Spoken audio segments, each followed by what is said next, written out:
Coming up on Shelby this week, the Shelby Township Police Department caught a man who has been breaking into cars. A Shelby Township resident is sentenced after making a threat to do a mass shooting at Lakeside Mall. And we have important information on some big construction projects and road closures here in Macomb County.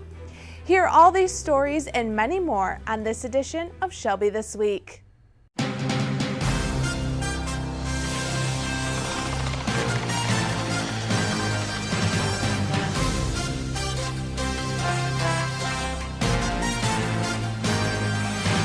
Shelby Township police officers were responding to a call regarding a suicidal person armed with a knife. Officer Nick Sinistai was responding in his fully marked police car. His car was hit at the intersection of 23 Mile and Van Dyke.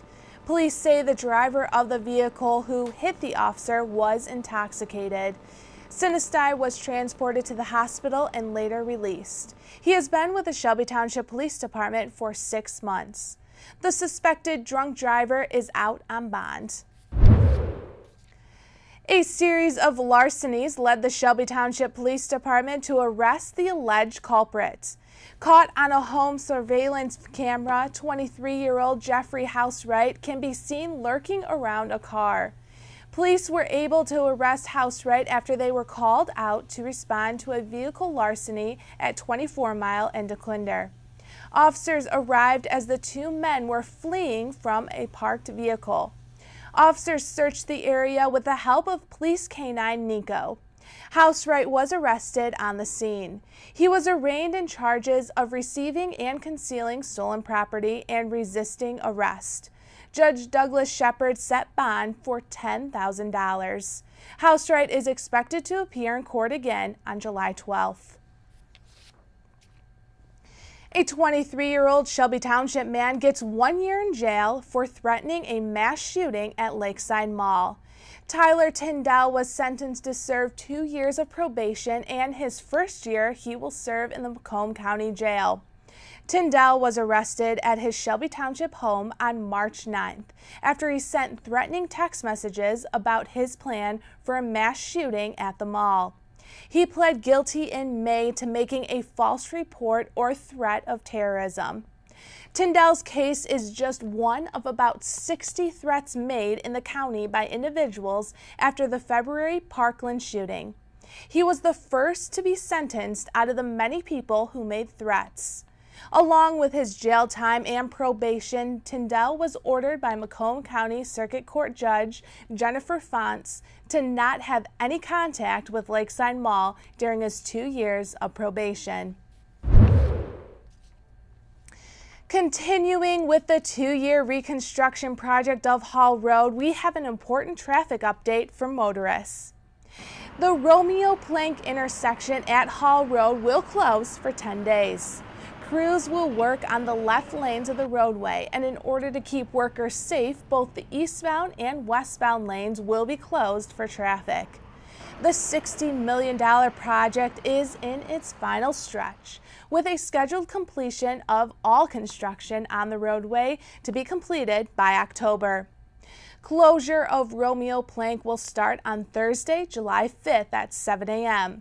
Crews are scheduled to have the work complete and the road reopened on July 15th. To learn more about the project and future lane closures, visit movingmacomb.org. Another big construction project this summer in Macomb County is the Mound Road reconstruction from 14 Mile to 18 Mile. The first phase of the project has started and will close the 2 northbound lanes of the roadway from 14 Mile to 16 Mile. Crews assure people will have the residential access as well as commercial access throughout the project. Mound Road is one of the most populated roadways in the county. Officials were given a grant to do this construction work by the United States Department of Transportation. The grant totaled $98 million. The project is scheduled to be completed by this October. Still ahead on Shelby This Week, we talked to the Shelby Township Police Department on the importance of not leaving your kids or pets in the car. Learn how you can stay safe on the road as a motorcycle driver. Hear all the great things our community has to offer. Learn where you can buy your tickets for the State of Shelby Township address. If you store your guns properly, I'll feel safer when I'm playing outside. Safer when walking home. I won't have to tell so many family members. I'm sorry. I won't hear as many scary stories. And I won't have to tell my kids. This isn't a drill. Please. Please, do it for us. Your family, friends, and neighbors are all counting on you. Never let your gun get into the wrong hands. Remember, always, lock it up. Visit ncpc.org. With temperatures on the rise, police departments across the United States are urging parents and caregivers not to leave children in hot cars. Our April Morton has more.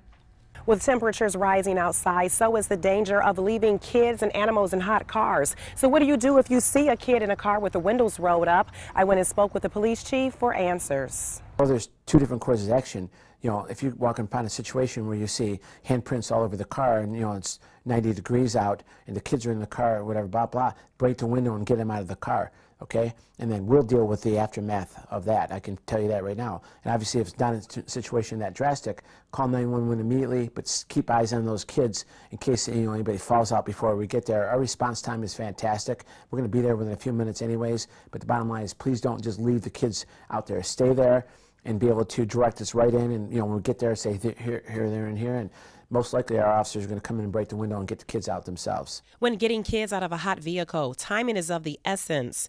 If outside temperatures are around 85 degrees, interior temps can rise at least 19 degrees in as little as 10 minutes. A child can overheat much faster than an adult, and on average, 37 children die each year as a result of overheating in a vehicle. The chief says we all need to be more aware of dangerous situations. But absolutely, people should be alert at all times. In this day and age of terrorism and all the crazy things going on, you should be alert of your surroundings at all times. You know what I mean? And who are in cars when you get, you know, when you pull up and you're leaving and everything. So I'm always watching.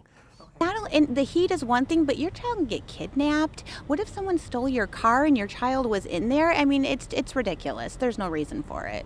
And I'm one of those people that will call the police if I, you know, see a child in the car. And the same thing for animals too. It's not right at all. Even for 5 minutes, it's not worth it. Here's a few critical tips for parents and caregivers from the National Safety Council. Never leave a child alone in a vehicle, not even for a second. Educate caregivers about vehicle heating dynamics. Leave a reminder in your vehicle to check the back seat before locking the car. And if your child is missing, immediately check your vehicle. Our most precious resources are our children. And if we can't take care of our children at the basic level, we're failing as a society. I mean, you can't pick the newspaper out without reading somebody, you know, being on trial for the kids dying in the car. It's inexcusable. The chief says leaving a kid in a hot car is not worth the risk, and you can be charged to the fullest extent of the law. For Shelby This Week, I'm April Morton. Safety for motorists on the road should always be a top priority. And while the nice weather outside is here to stay for the time being, it's still important to know the risks of the road and to pay attention to other drivers, including motorcyclists. You need to obviously watch out for motorcycles. Really check your blind spots. That's where most of the issues happen. The motorcyclist might be in their blind spot and they just move over. Use your turn signals. As a driver in a car, it's important to watch out for motorcyclists, but as a motorcyclist, it's also important to follow the rules of the road and stay safe. Right now in the state of Michigan, 50% of the motorcycles that are titled don't have an endorsed rider attached to them. So even though they think they know what they're doing, they should still come and take a class. We have winter, we're in Michigan, you're off for a few months, and just like riding a bicycle. Don't ride it for a little bit, get back on it, and get used to it again and stuff. So I highly recommend everybody takes that moment, you know what I'm saying, before they just jump on a bike, go over, there's certain things to go over on the bike, make sure the bike's ready to go, you're safe, like I said, your proper safety gear and all that. Gaining a motorcycle endorsement is crucial to becoming a better driver on your bike. And it's not just for bike owners. As a passenger, you can also learn a thing or two. Even if you never plan on riding your own bike, if you're going to be riding with somebody, learn how to ride. Because if they step wrong and sprain an ankle, how do you get home? I've had people take class that have been riding for 20 years, and at the end they go, I had no idea how much I didn't know. So it is well worth taking a class. To take your motorcycle safety class, visit wolverinehd.com. You can also find endorsement classes at Macomb Community College. Find them online at macomb.edu. Drop the gun, drop the gun! The Shelby Township Police Department emphasizes on the importance of training. And ever since Chief Robert Chalide was hired in this top leadership position, his belief of the training aspect of the force has held a strong message for the men and women who serve Shelby Township. I have a philosophy that I've employed here since I got here, is that I'd rather pay the money now in training and make sure we have one of the best trained police departments in the country. And I feel if we don't, then we're going to be paying out lawsuit money or liability money, and that's what we're trying to stay away from here. Drop the gun! The department recently spent time up in Grayling, Michigan, learning various techniques in order to better protect the residents. The Tactical Response Unit spent a week working through many different training tools they will be able to use if a situation arises. We first started out as only a search warrant execution team, and that's what they're good for. The Detective Bureau would get a search warrant or an arrest warrant. The Tactical Response Unit would come in, and they would hit the door. Now, we're expanding this into the point where they're going to be able to do more and more. Now, will they ever be a full SWAT unit or a SWAT unit? Not at this point, but I will say this. We're approaching 80,000 residents in here. We're one of the safest communities around, and I can tell you this, we're going to stay that way under my leadership. This team has been in place for a couple of years. While in this last training, the Tactical Response Unit was able to participate in team building in order to become better officers. It's imperative that our staff is highly trained and professional. We follow our 4 pillars of excellence: professionalism, preparedness, pride, and teamwork. Police cars took over the parking lot of Double Dippers Ashby's Ice Cream, all for a great cause.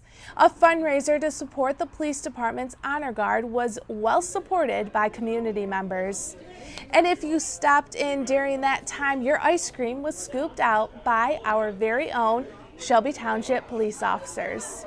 This fundraiser is important to me for a few reasons. First of all, I have a lot of family members who are in law enforcement. We're always supporting the guys in blue. So these are the people in our community that keep us safe. And this is just a great way to tell them thank you and to honor what they do. Some of the day's proceeds will support the upcoming Back the Badge 5K, a run held every year to honor fallen Michigan police officers. It means a lot to see the community come out and help support our honor guard. Our honor guard is part of our police department. We get a lot of support from our chief and deputy chief and our whole department, but we do a lot of fundraising to help provide funds for different funerals that we go to for fallen police officers, and our Washington, D.C. trip that we go on every year to honor fallen police officers throughout the United States. This year's ice cream event raised $1,500. Buy your tickets now for the annual State of Shelby Township.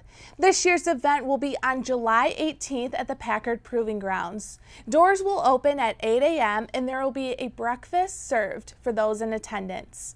Township Supervisor Rick Stathakis will give a look at all the things Shelby Township has done throughout the year and everything that is happening in our community. This year's theme is public safety, so people will get to see all the good things our public safety personnel do on a daily basis to help keep our community safe. The cost to attend is $25 for residents as well as members of the Macomb County Chamber of Commerce. For non-members, the cost is $35. To register, visit mccbiz.macombcountychamber.com. Coming up next on Shelby This Week, Macomb County 5th and 6th graders learn how fishing is related to math and science. And start training now because we have information on some upcoming 5Ks at Riverbends Park. Stay with us because there is still more ahead on Shelby This Week.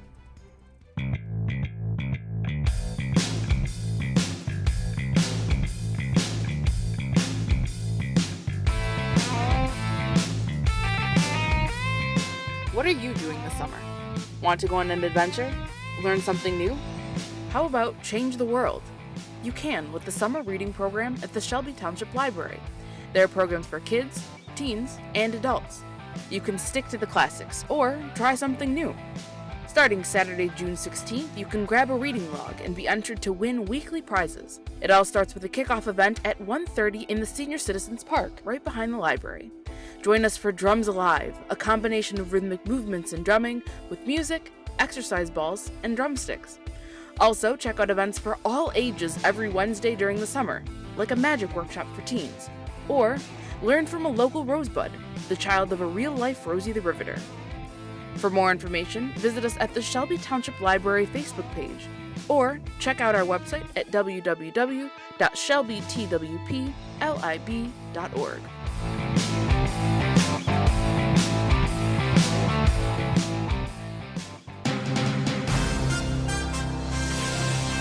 The school year is over for Utica High School, but the students involved in cheerleading continue to work on their sport throughout the summer in order to fully prepare for football season. Robert Gambrell takes us to the sidelines as cheer practice is in full swing. A lot of you might think that sideline cheer is not a sport, but here Utica High School's varsity cheer team is preparing for their sideline cheer season. Utica! Utica go! Utica! Utica go! Wait, to the 10? Come on guys, keep pushing. From 7 to 8:10, it's strictly cheerleading, and we come together and we work hard just building muscle and strength for the program. We have stunt, which is a full program stunt. We put all of our girls' teams together, and the girls stunt, learning new technique, the correct technique, learning that they can work with anybody that we put them with. With only 5 returning girls to the squad, varsity coach Angela Mazinski says that the girls have set some goals. Some are skill-based, but most importantly, some are relationship goals. We have a great group of girls. They're very kind to one another and supportive. Not only are they supportive as the varsity team, but they're supportive to the JV and the freshman team. They're great leaders, and I think it's going to be a great season with them. This is Danielle Monarch's first year being on the squad. She's very excited because she just about knows everyone on this team already. Yeah, Danny. So I did varsity competitive and I really liked it, and all the girls convinced me to do sideline because we have such a strong bond between us. So I'm so excited. Danielle says that cheerleading is truly a sport. I mean, you don't wake up at 6 in the morning for nothing. We work really hard for a sport, and we come out here, we do jumps, we tumble. It's not just standing on the sideline and clapping. Would you rather push a vehicle or run a mile? If you answered run a mile, these chieftain cheerleaders will disagree. They'd rather push a vehicle up a hill than running a mile. Those girls lift girls above their head, so they have to be strong to do that. They have to know that they're strong. So putting a car in front of them and saying, hey, push this car, that's a mental thing. Oh, if I can push this car, I can certainly put her above my head. So we want to do something different so that it's fun, and like the girls say, it is fun to push cars, and as hard of work as it is, they still really do enjoy it. Reporting for Shelby This Week, I'm Robert Gambrell. 1, 2, 3, you! Junior anglers learn from the pros on Lake St. Clair, and this lesson was more than just about the fish. Kyle Wurzbach tells us more on how these students learned how science, technology, engineering, and math relates to the great outdoors. When you think of fishing, science and technology doesn't typically come to mind. But here at Selfridge Air Base, some pro anglers from Fishing League Worldwide talked about opportunities in the STEM field to some 5th and 6th grade students. Well, the thing that I like to talk about, not only with these kids, but with any kids that I talk to at the different venues that we go to, is developing a dream, identifying what that dream is, and don't let anybody talk you out of it. The only person that can stop you from achieving what you really want is you. Basically, it's just science, how we use it in everyday life, and how getting a good education, having a good, strong science, technology background gives you a lot of options. And a strong science and technology background is exactly what Jay and Tom possess.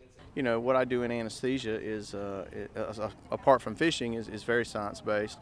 I was going to become an engineer. Here I end up being a fisherman, but it's one of those things, once you get a little bit older, you kind of decide what you want to be when you grow up. gives you options to do it. The pro anglers were here prior to their 4-day tournament on Lake St. Clair, their final stop on the FLW Tour. And native Midwesterner Tom Reddington had some high praise for our Great Lakes. The Great Lakes now are honestly the best lakes in the country. We caught big muskie, big catfish, big bass, largemouth and smallmouth, walleye. I mean, it's fun to be back here. I love coming to Michigan. The nice thing about St. Clair is the fact that it's a little bit smaller, it's contained, and right now it's fishing as well as it ever has. So when I come to this part of the world, I try to get St. Clair when I can. It's smaller waves, bigger fish. From STEM youth programs at Selfridge Air Base to the amenities of Lake St. Clair, what we have in our backyard is something to be proud of for us in Macomb County. For Shelby This Week, I'm Kyle Warzebach. Emagine Theaters has an opportunity for you to enjoy a movie with your children. From now until August 16th, all Emagine locations will show kids' movies every Wednesday and Thursday at 10 a.m. Tickets are $2 for any age. And when you purchase the Summer Kids Movie Series ticket, a small combo will be offered for $5. Some of the movies shown this summer will include Boss Baby, Storks, and the Emoji Movie. For a complete list of showings, visit their website on your screen. If you are not interested in any of the kids' movies, remember Wednesdays you can show your Shelby Township Library card and get a movie ticket and a small popcorn for $8. This deal is available at the Macomb and Rochester locations. If you enjoy running, get out your calendar because there are some upcoming races you need to know about. First, on July 22nd, the 14th annual Go for the Gold run benefiting Michigan Special Olympics. It will be at Riverbends Park. There will be a 5K run as well as walk and a 10K run. Kids can participate with the free Kid Fun Run. The day begins at 8 a.m. For more information, visit goforthegoldraces.com. And back for its third year, the Back the Badge 5K will be on August 19th at 10 a.m. at Riverbends Park. All the race proceeds go towards the Shelby Township Police Department's Honor Guard. To learn more, visit their Facebook page at Back the Badge Shelby Township. That's all we have for this edition of Shelby This Week. Catch up on any of our shows by searching Shelby TV online or on Facebook. As the library continues with their summer reading events, we stopped in and enjoyed their music showcases. Be sure to stop in on Wednesdays this summer to check out all the fun the library is having. Enjoy, and thanks for watching.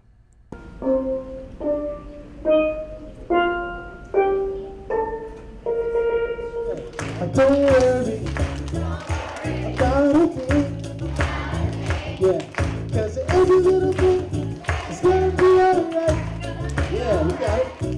Don't worry about a thing, yeah, 'cause every little thing is gonna be alright. Here comes the verse. Said her eyes up this morning, smiling at the rising sun. She looks back. My sister, singing sweet songs, our melodies dear. Hey, hey, hey, this is my message to you. Come on, with those hands, here we go. Hey, don't worry about a thing, yeah, yeah, 'cause every little thing is gonna be alright. That sounds good. One more time.